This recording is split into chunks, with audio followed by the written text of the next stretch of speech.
नमस्कार। India debate में आप सबका स्वागत है। मैं हूं आशुतोष पाठक। मित्रों, चर्चा की शुरुआत करने के पहले, आज बृहस्पतिवार है, तो चर्चा की शुरुआत करने के पहले आपसे एक विशेष अनुरोध करना चाहते हैं। हमारा जो QVibe.in अंग्रेजी का OTT प्लेटफॉर्म है और प्रकाश TV.in हिंदी का OTT प्लेटफॉर्म है, आप उसे जरूर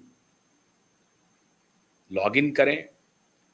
न्यूज़ अपडेटेड देखने के लिए हमारे वेबसाइट को ज़रूर फॉलो भी करें, लॉगिन भी करते रहें। अंग्रेजी में आपको साइंटिफिक, पॉलिटिकल, स्पोर्ट्स सारी खबरें मिलेंगी और हिंदी में भी आपको हर प्रकार की खबरें मिलेंगी prakashtv.in पे और QVibe.in पे। इसके अलावा हमारा जो एक्स हैंडल है उसे आप ज़रूर फॉलो करें, क्योंकि आपको मालूम है एक्स हैंडल को डिलीट किया था, दोबारा हमने शुरू किया है, तो एक्स को फॉलो करना बेहद ज़रूरी है। फेसबुक पेज को भी आप फॉलो करें। इतने भर से हमारा बहुत बड़ा सहयोग होगा। अगर आप हमारे सभी प्लेटफॉर्म को जो डिजिटल मीडिया पर अवेलेबल हैं उसको फॉलो करते हैं, वहाँ जाते हैं, अपडेटेड खबर पढ़ते हैं QVibe.in पे, prakashtv.in पे, तो हमारे लिए ये बहुत बड़ा सहयोग होगा। बहुत बहुत शुक्रिया। अब हम शुरू करते हैं आज के कार्यक्रम की चर्चा। और चर्चा बहुत गंभीर है। रात्रि में, आज रात में जंतर मंतर पर बवाल हुआ। पुलिस के डंडे छीन करके पुलिस की पिटाई हुई। कहां से लोग आए, कौन लोग आए, कैसे ये घटना हुई, रात्रि 9 बजे के बाद ये 10 बजे के आसपास तक ये घटना चलती रही। लगातार पत्थरबाजी होती रही, लाठीचार्ज होती रही, जंतर मंतर पर रात में ये सारी घटनाएं होती रही। और एक के बाद एक ट्वीट आते रहे ट्विटर हैंडल पे कि देखिए वहां पर आज रात अराजकता हो सकती है, आज रात पुलिस बल बड़ी संख्या में तैनात किए जा रहे हैं, रैपिड एक्शन फोर्स लगाए जा रहे हैं और आज ये लोग फिर वही काम करेंगे जो कुछ दिन पहले किए थे। मतलब 20 जुलाई के शाम तक किया था। 20 जुलाई को प्रदर्शन था, प्रदर्शनकारी संसद मार्ग की तरफ पहुंचे और उसके बाद पुलिस ने जंतर मंतर से इनका डोरा डंडा हटा दिया। प्रदर्शनकारियों का जो मंच था उसको हटा दिया और कहा कि भाई इसे ले जाइए, लेकिन ऐसा होने वाला नहीं था। 21 तारीख को सुबह सुबह आकर के फिर से मंच, बल्कि रात से ही मंच सजना शुरू हो गया और इन्होंने मंच सजा दी। पुलिस वाले ने इस बार कोई गतिरोध नहीं किया, कोई विरोध भी नहीं किया और उनका फिर से मंच सज गया। अब मंच इसलिए सजा है क्योंकि अभी पार्लियामेंट चल रहे हैं और पार्लियामेंट जब तक चलेगा ये मंच सजेगा। और मंच इसलिए सजा है क्योंकि पूरी दुनिया में मंच सजानी है। सीसीटीवी फुटेज पूरी दुनिया से आ रहे हैं। कहां कहां से? न्यूयॉर्क से, लंदन से, बर्लिन से, नीदरलैंड से और सेंट जॉन से, डबलिन से, मैनचेस्टर से। इन सारे जगहों के सीसीटीवी फुटेज वायरल हो रहे हैं। इन सारे जगहों पे भारत के नीट पेपर लीक के खिलाफ जनता सड़कों पर आ रही है। दीवानगी देखिए। ऑयल प्राइसेस ऊपर जा रहे हैं, नहीं आया कोई। ईरान इराक युद्ध हुआ, चिटपुट लोग आए। लेकिन भारत में नीट पेपर लीक के मुद्दे पे Berlin, Manchester, Saint John's, Dublin, New York, London, Netherlands, इस सारे जगहों पे जनता सड़क पर आ गई। आगे की बात बताने के पहले मैं एक राइडर देता चलूं। नीट पेपर लीक मामला बेहद गंभीर है। सरकार को फौरन से पेशतर जिम्मेदारी लेनी चाहिए। पूर्ववर्ती सरकारों पर इस मामले को नहीं टालना चाहिए। पूर्ववर्ती सरकारों ने जो पाप किया या उनके काल में जो हुआ उसका ठीकरा फोड़ करके आप अपनी जिम्मेदारी से नहीं बच सकते हैं। 12 से 14 बच्चों की जान गई, सुसाइड हुए हैं, ये जिम्मेदारी लेनी पड़ेगी, बहुत गंभीर बात है। आप दूसरी सरकारों पर ये ठीकरा फोड़ करके खुद को पाक-साफ साबित नहीं कर सकते हैं। आपको जिम्मेदारी लेनी पड़ेगी, दुरुस्त करनी पड़ेगी। 2024 में जो पेपर लीक हुए थे, उस पर भी एक्शन आपने क्या किया, नहीं किया, कुछ पता नहीं है। अब जो पेपर लीक हुए हैं, अच्छी बात है कि दोबारा टेस्ट हुआ, जो बच्चे पास किए, जो नहीं किए, लेकिन आप सोचिए, जो बच्चे पिछले एग्ज़ाम में अच्छा परफॉर्मेंस किए थे और वो किसी कारणवश वो अब इनके पेपर लीक की वजह से वो फेल हो गए, जिनको मालूम भी नहीं होगा कि कहाँ पेपर लीक हुआ है। वो तो एग्ज़ाम में थे, लेकिन पूरे एग्ज़ाम को कैंसल कर दिया गया। तो जिनका परफॉर्मेंस पिछले एग्ज़ाम में अच्छा गया होगा, वो एग्ज़ाम खत्म हो गया। अब दूसरे एग्ज़ाम में आप देखते होंगे कि यूपीएससी के एस्पिरेंट हैं। एक बार तो उनका प्रीलिम्स नहीं निकलता है और दूसरी बार प्रीलिम्स भी हो जाता है, मेंस भी हो जाता है और इंटरव्यू में भी वो क्वालीफाई करते हैं और वो कामयाब हो जाते हैं, सफल हो जाते हैं। लेकिन वही कैंडिडेट जब दोबारा एग्जाम देने जाता है तो पता चलता है कि प्रीलिम्स तो हो गया, मेंस में फेल हो गए, या मेंस हो गया तो इंटरव्यू में रह गए, या कई बार तो प्रीलिम्स में भी नहीं हुआ। ऐसी घटनाएं आम हैं। ये कोई एक नॉर्मल है कि एक ही विद्यार्थी एक ही एग्जाम में, मतलब एक ही एग्जाम का मतलब है कि यूपीएससी में आप बैठ रहे हैं या इंजीनियरिंग सर्विसेज में बैठ रहे हैं या इंजीनियरिंग के लिए बैठ रहे हैं। एक एग्जाम में हो सकता है कि आप उत्तीर्ण कर जाएं, लेकिन दूसरे एग्जाम में हो सकता है कि आप फेल हो जाएं। पहले एग्जाम में हो सकता है फेल कर गए हों, दूसरे एग्जाम में हो सकता है उत्तीर्ण हो जाएं। ये उस एग्जाम विशेष के क्वेश्चन पर डिपेंड करता है और उस क्वेश्चन के बारे में आपकी जानकारी पर निर्भर करता है कि अगर आप उस क्वेश्चन के बारे में आपको जानकारी है तो आप उत्तर दे दिए, जिस क्वेश्चन के बारे में आपको जानकारी नहीं है आप उत्तर नहीं दे पाए और फेल कर गए। अब ये एक फॉर्चुनेट हिस्सा है, एग्जाम तो ऐसे ही होता है। इसे हमारा समाज, हम सब ने, पूरी दुनिया ने इस पद्धति को स्वीकार कर लिया है। तो इसीलिए लोग कहते हैं कि ये भाग्य के भरोसे फिर चलने लगते हैं कि भाग्य में नहीं था, क्योंकि विद्यार्थी वही, एग्जाम वही, लेकिन दूसरा दफा अगर एग्जाम देते हैं तो पास और फेल का खेल शुरू हो जाता है और तब भाग्य की कहानी शुरू होती है। तो इस पूरे इसका पूरा लब्बुल, मैं इसका जिक्र इसलिए कर रहा हूं कि कहीं कहीं से भी आपको ये कंफ्यूजन ना हो कि क्वाइब नेटवर्क या आशुतोष पाठक जो भी डील जो एग्जाम में जो गड़बड़ियां हुई है उसकी आलोचना नहीं कर रहा है या उसके लिए सरकार को जिम्मेदार नहीं ठहरा रहा है। बिल्कुल नहीं। सरकार पूरी तरह से जिम्मेदार है। सरकार को जिम्मेदारी लेनी ही पड़ेगी। सरकार को जिम्मेदारी लेकर के करेक्टिव मेजर्स उठाने ही पड़ेंगे। सरकार ने करेक्टिव मेजर्स उठा भी लिए हैं, लेकिन जिस परिवार में इस एग्जाम की वजह से जो जो दुख हुआ है, जो गम हुआ है, उसकी भरपाई कौन करेगा? इसलिए सरकार की आलोचना भी होनी चाहिए। अब और बात है कि सरकार ने करेक्टिव मेजर्स लिए हैं और 2027 से अब कंप्यूटराइज्ड एग्जामिनेशन होना शुरू हो जाएगा। इसकी भी घोषणा शिक्षा मंत्री श्री धर्मेंद्र प्रधान जी ने कर दिया है, लेकिन यह काम पहले किया जाना चाहिए था। मतलब एक बात तो स्पष्ट है, बेवकूफी, अयोग्यता के प्रतिमान सरकार ने कायम कर दिए। अब जैसे दो बेवकूफी का मैं एग्जाम्पल देता हूं, फिर मैं मूल विषय पर आता हूं। क्या क्या है? एक, बिना टेस्ट एंड ट्रायल किए हुए आपने सीबीएसई में के जो एग्जाम होते हैं 9, 10th, 11th, 12th के, उसका जो एग्जामिनेशन होगा वो आपने जो नया कंप्यूटराइज सिस्टम शुरू किया, जो फेस रीड करके, मतलब स्क्रीन को रीड करके उसका टेस्टिंग होगा, वो गलत था। वो पद्धति गलत थी। उसका ट्रायल आपने किया नहीं, आपने सीधे लागू कर दिया। नंबर 1। उसमें बहुत सारे लूप होल्स हैं, आपने स्वीकार किया, आपने फिर उसको रोल बैक किया, पीछे किया। दूसरी गड़बड़ी आपने कर दी, फिर उस पर भी आप रोल बैक किए हैं। 3 भाषा आप भारतीय भाषाओं को पढ़ाना चाहते हैं, अच्छी बात है, नियत अच्छी है, लेकिन 3 भाषाओं को आप पढ़ा रहे हैं। दिल्ली में मराठी का कोई शिक्षक नहीं है, दिल्ली में कोई गुजराती का शिक्षक नहीं है, दिल्ली में कोई कन्नड़ शिक्षक नहीं है, मान लीजिए, और आपने इन भारतीय भाषाओं को अनिवार्य कर दिया। अगर पढ़ने की इच्छा भी होगी तो शिक्षक नहीं है, पुस्तक नहीं है, किताबें नहीं हैं। ऐसी परिस्थिति में आपने एक फरमान कर दिया लागू, तो ये तुगलकी फरमान है, जबकि आपने खुद तय किया था कि हम 2030 तक इस पद्धति को लागू करेंगे। फिर आपने प्रीपोन कर क्यों कर लिया? ये इथेनॉल वाली ही कहानी शुरू कर दी। जब आपके पास शिक्षक नहीं है, जब आपके पास टेक्स्ट बुक नहीं है, फिर आपने वो पद्धति लागू क्यों की? हैरानगी है।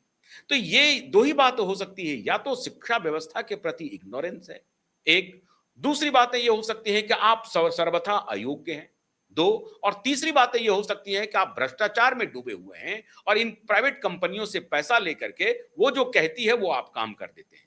कोई बात नहीं है, प्राइवेट कंपनियों को लाइए, लाने में भी कोई आपत्ति नहीं है, लेकिन उससे इंश्योर तो कीजिए कि भैया इसमें जो व्यवस्था मूलक परेशानी होगी, जो सिस्टमेटिक परेशानी है, उसको तुम दूर कैसे करोगे?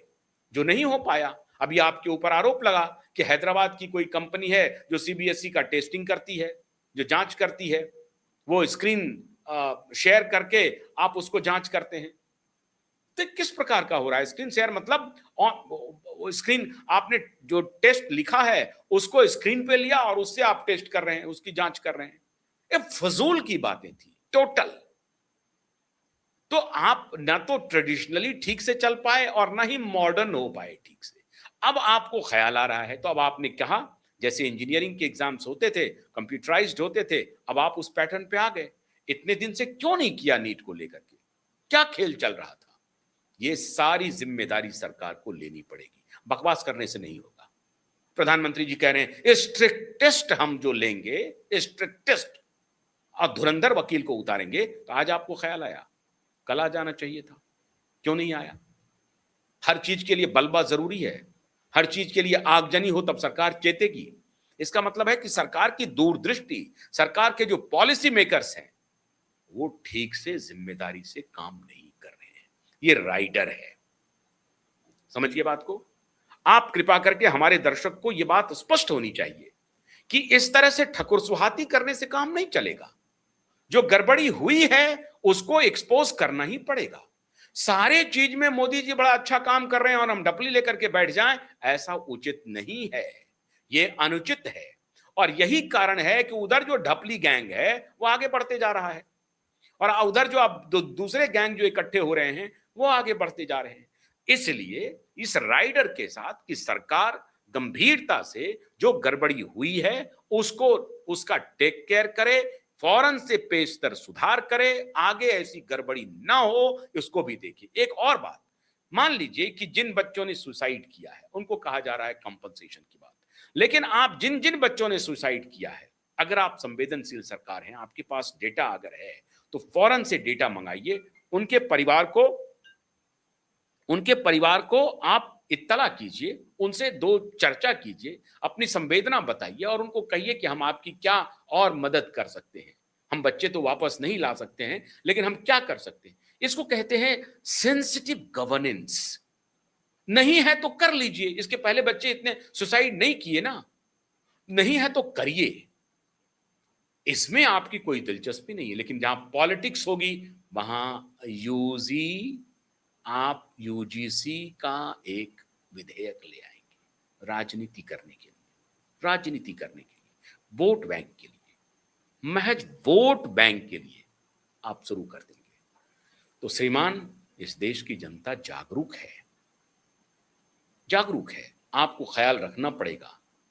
जनता समझदार है, जनता आपको विजयी बना रही है, इसलिए क्योंकि आपके अन्य जो और नीतियां हैं उसके साथ जनता खड़ी है, और इसलिए भी कि आपके जो अपोजिशन है ना वो नालायक हैं, दो कौड़ी के हैं, किसी लायक नहीं है, और इसके वजह से आप आनंद में हैं।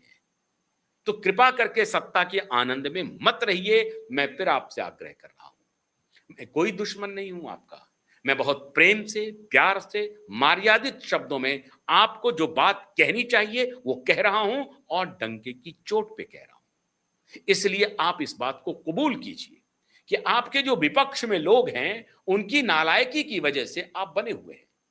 अन्यथा अगर विपक्ष में कोई ढंग का, कोई क्रेडिबल चेहरा होता तो आपने जो जो गलतियां की हैं आपके लिए बहुत भारी पड़ जाता। मैं कह रहा हूं आपको, इस बात को समझिए, आप बहुत भारी पड़ जाता। जो गड़बड़ियां हो रही हैं। ऐसा नहीं चलेगा कि राजस्थान में लीक हो गया, वहां लीक हो गया, ये कहने से काम नहीं चलेगा। ऐसा होता नहीं है, ऐसा होना भी नहीं चाहिए। भाई पिछली सरकारों ने किया, वो खत्म हो गए ना। हमें अपना देखना है। आप पूरी मर्दानगी से आइए, 56 इंच के चीना के साथ आइए और कहिए कि हम इस गलती को नहीं रोक पाए। आप हमें वक्त दीजिए, मैं करके दिखाऊंगा, अभी वक्त है। और हमने करके दिखाया। आप कहिए कि हमने री एग्जाम लिया, सफलतापूर्वक एग्जाम लिया है, और जो बच्चे अनुत्तीर्ण हुए हैं या पिछले एग्जाम उनका अच्छा गया होगा, उनके प्रति बहुत दुख है, अब देखा जाए आगे क्या हो सकता है, ऐसा भी कह सकते हैं आप। और ये कह करके अपनी संवेदनशीलता को जनता के प्रति प्रदर्शित करना चाहिए। ये इनएविटेबल है, अवश्यंभावी है। नहीं करेंगे तो फिर इतिहास बन जाएंगे। और फिर जब बनेंगे तो फिर ना कहिएगा कि क्यूवाइब नेटवर्क ने चेताया नहीं, बताया नहीं। क्यूवाइब नेटवर्क आपको फिर से कह रहा है, चेतावनी भी दे रहा है, चेता भी रहा है, आपको जगा भी रहा है कि संवेदनशीलता के साथ आप अपने कर्तव्य को निर्वाह करने की कोशिश करते रहिए। देश आपके साथ खड़ा है। अब आगे चलते हैं मित्रों, यह है राइडर। अब दूसरी तरफ देखिए, दूसरी तरफ को देश के बच्चों के भविष्य से कोई लेना देना नहीं है। नाटक चल रहा है। कैसे नाटक चल रहा है, क्या षड्यंत्र चल रहा है? डबलिन में, बर्लिन में, मैनचेस्टर में, लंदन में, न्यूयॉर्क में नीट पेपर लीक का मामला चल रहा है? नहीं, ये सोरोस का गैंग है, ये डीप स्टेट है। ये डीप स्टेट है जो मोदी को डिस्टेबलाइज करने की सुपारी लिया है। वो किसी भी सूरत में मोदी को स्टेबल रहने नहीं देंगे, मोदी को सत्ता से बाहर निकालेंगे। इसलिए डबलिन हो रहा है, इसलिए बर्लिन हो रहा है, इसलिए लंदन और न्यूयॉर्क में तो ममदानी जी मौजूद हैं। ममदानी वहां पर पीछे से हवा दे रहे हैं। हालांकि ऑफिशियल इस तरह की कोई प्रतिक्रिया नहीं आई है मार्को रूबियो की, लेकिन मैं दावे के साथ कह सकता हूं कि अमेरिकी इंटेलिजेंस एजेंसी सीआईए इस पूरे प्रकरण में इन्वॉल्व है। सीआईए पिछले दरवाजे से श्रीमान सोरोस जी के सहारे इस सारी पटकथा को लिखवा रहा है, और इस पटकथा के लेखक सब ऐसे ऐसे कृत्य कर रहे हैं जिसका वर्णन नहीं है। अब ये जो सारे फुटेज आ रहे हैं सीसीटीवी के, इस सारे फुटेज को हमारी खुफिया एजेंसी एनालाइज कर रही है। न्यूयॉर्क टाइम्स क्या लिखता है और लंदन क्या लिख रहा है, फ्रांस 24 क्या लिख रहा है, आप हैरान हो जाएंगे। जरा मैं फ्रांस 24 और न्यूयॉर्क टाइम्स के on student union, student protest, आप देखेंगे। अब देखिए, ये फ्रांस 24 का है, फ्रांस 24 का है। Indian students vow to continue cockroach movement protest despite crackdown. अब ये देखिए, इनका चल रहा है कि जो इंडियन स्टूडेंट हैं वो झुकने के लिए तैयार नहीं है डिस्पाइट क्रैकडाउन। मतलब गवर्नमेंट क्रैकडाउन कर रही है, लठ बजा रही है, मारपीट कर रही है, लाठीचार्ज कर रही है, लेकिन फिर भी स्टूडेंट झुकने को तैयार नहीं है। ये इंटरेस्ट है, ये टैगलाइन है फ्रांस 24 का, Indian students vow to continue cockroach movement protest despite crackdown. उन्होंने प्रण लिया है कि हमारा ये मूवमेंट जारी रहेगा। ये फ्रांस 24 का है। और अब हम आपको दिखाते हैं न्यूयॉर्क टाइम्स का। New York times on student protest, times on student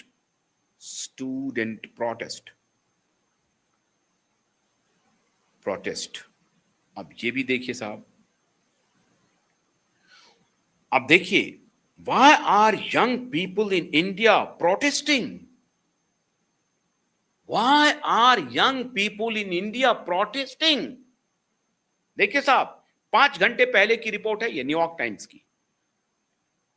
अभी तो जो आ रहा है वो आ ही रहा है, लेकिन 5 घंटे पहले का है ये। What now for India's young protesters? A youth led movement angry over the education system and the lack of jobs is posing a rare challenge to a government that has ruled for more than a decade with a firm hand. खेल समझ में आ रही है बात? आप समझिए, ये France 24 का है क्रैकडाउन, और न्यूयॉर्क टाइम्स का देखिए, what now for India's young protesters. और लाइन देखिए, देखने से बहुत अच्छा लगेगा, बिल्कुल अच्छा लगेगा। A youth led movement angry over the education system and a lack of jobs is posing a rare challenge to a government that has ruled for more than a decade with a firm hand. अब आप समझिए, इस बात को समझिए। आपने देख लिया, न्यूयॉर्क टाइम्स का देख लिया, वॉल स्ट्रीट जर्नल भी ने भी wall Street journal on student protest, ये भी देख लीजिए, स्टूडेंट्स प्रोटेस्ट, ये भी मैं आपको दिखाता हूं, तो आपको संपूर्ण idea. Wall Street, hunger strike helps galvanise youth protest against Modi's government. देख रहे हैं सीसीटीवी फुटेज जो आया है इंडियन एजेंसी के पास, वो देख रहे हैं ना। ये प्रोमिनेंटली लिखा जा रहा है, एक दिन पहले का है, 2 दिन पहले का है, एंड कॉन्टिन्यूअस कवरेज है। वॉल स्ट्रीट जर्नल का, न्यूयॉर्क टाइम्स का, फ्रांस 24 का, मतलब लीडिंग, ये these are the leading news organisation, news outlet, वो कॉन्टिन्यूअस कवर कर रहा है भारत के इस प्रदर्शन का, और बहुत ही पर्टिनेंट सवाल रख रहा है। ऐसा भी नहीं कि कोई इंपर्टिनेंट सवाल है। जॉब की कमी है, हमारे बहुत सारे जो यूथ हैं वो एम्प्लॉयबल है नहीं है, वो डिबेटेबल विषय है, लेकिन वो एम्प्लॉयमेंट उनको चाहिए, रोजगार चाहिए। ये बात भी सही है कि 10 साल तक, 2 डिकेड्स तक सत्ता में रहने के बाद हम उतना नहीं कर पाए हैं, लेकिन ये सच्चाई है, इसमें कोई शक नहीं है। लेकिन आप कहेंगे कि नहीं, मीडिया जो रिपोर्ट कर रही है, वो जो सामने से दिख रहा है, वो सिर्फ सच्चाई को प्रदर्शित करना एजेंडा नहीं है। इनका एजेंडा कुछ और है। इनका एजेंडा है नैरेटिव तैयार करो। और इसीलिए मैं कह रहा हूं मोदी जी को कि मोदी जी, एक बात को ध्यान में रखिए। अगर आप ये सोचते रहते हैं कि आपने सारे लोगों को सब कुछ ठीक कर दिया है, एकदम बल्ले बल्ले है, चंगे चंगा है, मोदी मोदी मोदी मोदी जो चलते रहता है ना, इसको, इस भाव से बाहर आइए। कुछ बातें आपके जद में नहीं है, तो आप ये सोच लेना कि अब सब कुछ नियंत्रित हो गया है, यह गलत है। फिर मैं कह रहा हूं आपको, हालांकि फिर भी आलोचना होगी। आप कुछ गला काट लीजिए तब भी आलोचना होगी। ये न्यूयॉर्क टाइम्स वाले रुक जाएंगे क्या? वॉल स्ट्रीट जर्नल वाले रुक जाएंगे क्या? ये फ्रांस 24 रुक जाएगा क्या? ये डाइचे वाले, DW रुक जाएगा क्या? ये उन्हीं का ऑर्गेनाइजेशन है।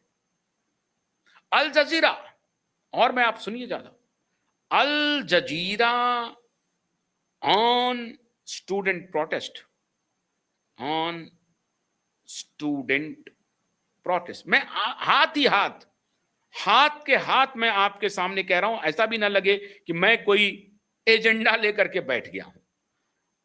I was just searching how global media is reacting and I got few footage of CCTV which I am unable to play here। जो न्यूयॉर्क टाइम्स, न्यूयॉर्क सिटी में जो वो स्क्वायर है जहां पर यह आंदोलन हो रहा है, उसका था कि वहां किस तरीके से हम उसको कोशिश कर रहे थे कि उस CCTV फुटेज को हम आगे फॉरवर्ड करें, लेकिन वो फॉरवर्ड नहीं हो पा रहा था। पता नहीं उसमें क्या था, लेकिन कैसे करके हमने वो देखा, हमारे पास आया, तो वो उसमें वो लोग चर्चा कर रहे हैं आपस में। अब बड़ा मजा आ गया, लोग निकल गए, मोदी खतरे में आ गया है, इस तरह से बातें हो रही हैं। India protest, how Modi's refusal to sack education minister fits a pattern. अब देखिए, अल जजीरा की रिपोर्टिंग है, 18 घंटे पहले की है। अब 51 मिनट पहले अल जजीरा क्या लिख रहा है? Indian police accused of using pellet guns in crackdown on India's protests. भारत के प्रोटेस्ट पे सरकार का जो पुलिस है, सरकार की पुलिस, वो कह रही है पैलेट गन्स, वो जो जिससे कि आप तेज से चोट लगती है लेकिन उससे लोगों की मौत नहीं होती है, तो पैलेट गन्स का यूज कर रही है पुलिस जो उनके खिलाफ प्रदर्शनकारी है। ये अल जजीरा लिख रहा है। अल जजीरा, बीबीसी तो खुला हो गया है, उसमें कुछ कहने की जरूरत नहीं, बीबीसी को तो आप भी देख रहे होंगे। Al Jazeera, BBC, New York Times, Wall Street Journal और फ्रांस 24, डाइचे वेले, ये सारे ऑर्गेनाइजेशन एक सुर से राग लाप रहे हैं, प्रोमिनेंटली इस खबर को स्पेस दे रहे हैं ताकि पूरी दुनिया में मोदी के खिलाफ एक माहौल बने और देश मोदी के खिलाफ खड़ा हो जाए। और ये जो प्रोटेस्ट है वो जंतर मंतर तक नहीं रहे। श्रीमान योगेंद्र यादव जी कह ही रहे हैं कि ये प्रोटेस्ट गांव गांव जाएगा, हर चौक चौराहे पर होगा, शहर शहर जलाने की योजना है, शहर शहर जलाने की। और मैं फिर कह रहा हूं, सरकार इस योजना को उनके हाथ में थमाने के लिए भी कुछ हद तक, बहुत हद तक जिम्मेदार है। हमारी निरपेक्ष, ईमानदार और ट्रांसपेरेंट पत्रकारिता का तकाजा है कि ये बात सरकार को बताई जाए कि देखिए वॉल स्ट्रीट जर्नल क्या लिख रहा है, देखिए अल जजीरा क्या लिख रहा है। लगातार अल जजीरा सरकार के खिलाफ बदनाम करने के लिए जितने तरह के न्यूज रिपोर्ट्स हो सकते हैं उसको पब्लिश कर रहा है। न्यूयॉर्क टाइम्स कर रहा है, फ्रांस 24 कर रहा है, उसका तो टेलीविजन चैनल भी कर रहा है, बीबीसी कर रहा है, वॉल स्ट्रीट जर्नल कर रहा है। पूरा नैरेटिव बनाया जा रहा है। और इसलिए जो राहुल गांधी कह रहे थे कि आने वाले दिनों में देखना कि लोग सड़क पर उतरेंगे, बवाल होगा, क्या से क्या होगा, अब महंगाई का बहाना था और इसीलिए ये सारा प्रकरण तय था। और तब राहुल गांधी पहुंचे थे प्रधानमंत्री आवास, दोनों साथ साथ चल रहा है। और इसीलिए श्रीमान राहुल गांधी 20-22 दिन तक गायब थे। ये सारी पृष्ठभूमि तैयार हो रही थी। अब ये राज खुल रहा है कि हम वहां करेंगे नाटक, वहां छपे ना छपे तुम छापना, और तुम्हारी छपाई को हम चारों तरफ प्रचार करेंगे कि देखो वॉल स्ट्रीट जर्नल छाप रहा है, न्यूयॉर्क टाइम्स छाप रहा है, डाइचे वेले छाप रहा है, फ्रांस 24 छाप रहा है। ये बिके हुए मीडिया हैं। मीडिया के पत्रकारों के साथ पिटाई की है इन लोगों ने, पीटा है, जो खुद को डेमोक्रेसी के झंडाबंदार कह रहे हैं। मार पिटाई की है, सवाल पूछे हैं तो उसको पीटा है, गोदी मीडिया कह करके पीटा है। इस तरह का व्यवहार हो रहा है। देश दोनों पक्ष को देख रहा है देश दृष्टा भाव से। जितना जल्दी हो ये जो षड्यंत्र देश के खिलाफ चल रहा है अंतर्राष्ट्रीय स्तर पे, उस पे विराम लगाएं। हम उम्मीद करते हैं कि एनएसए डोभाल की नजर होगी, लेकिन एनएसए डोभाल तो फेल हुए। प्रधानमंत्री आवास तक कैसे पहुंच गया काफिला, यही पता नहीं था। तो श्रीमान डोभाल साहब, जरा नींद से उठिए, देखिए क्या हो रहा है। बहुत बहुत शुक्रिया, नमस्कार।